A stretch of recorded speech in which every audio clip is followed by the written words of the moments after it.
నేను ఇప్పుడు one side love story గురించి చెప్తా, వినండి. వన్ సైడ్ లవ్ స్టోరీ ఎట్లా అంటే, వీడు తనని ప్రేమిస్తూనే ఉంటాడు. తను ప్రేమించని ప్రేమించకపోని వీడి ప్రేమని మాత్రం తనకి ఇస్తూనే ఉంటాడు. ఇంకా వన్ సైడ్ లవ్ స్టోరీలో ఆ అమ్మాయి వీడి పక్కనున్న లేదా కొంచెం డిస్టెన్స్ లో ఉన్న వీడి హార్ట్ బీట్ అనేది పెరిగిపోతది. దబ్ దబ్ దబ్ దబ్ అని కొట్టుకుంటది. ఇది ఓన్లీ ట్రూగా ప్రేమించే వాళ్ళకే అయితది. బహుశా ఇదేనేమో ప్రేమంటే. వీడి ఆనందాన్ని ఆ అమ్మాయి చూసే చూపులోనో, ఆ అమ్మాయి నవ్వే నవ్వులోనే వెతుక్కుంటాడు. వాడి ఫ్రెండ్స్, అరే మామ తనిక్కడ ఉందిరా అంటే ఎన్ని కిలోమీటర్లైనా సరే పరిగెత్తుకుంటూ వెళ్తాడు తన కోసం, కేవలం తనని చూడ్డం కోసం. మళ్ళీ వీళ్ళ లవ్ స్టోరీలో తనతో మాట్లాడడం ఏముండదు, జస్ట్ చూడ్డమే, జస్ట్ ఐ కాంటాక్ట్ అంతే. వన్ సైడ్ లవ్ స్టోరీకి మాటలు లేవు, ఓన్లీ ఐ కాంటాక్టే ఉంది. ఒకప్పుడు తన కళ్ళతో వెతికేది నన్ను, కాకపోతే ఇప్పుడు తన కళ్ళకి కనబడలేనంత దూరం వెతుక్కుంటుంది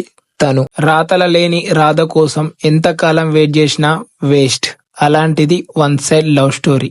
బట్ ఎప్పటికీ గుర్తుండిపోయే story one side love story. एक पल में ही थम सा गया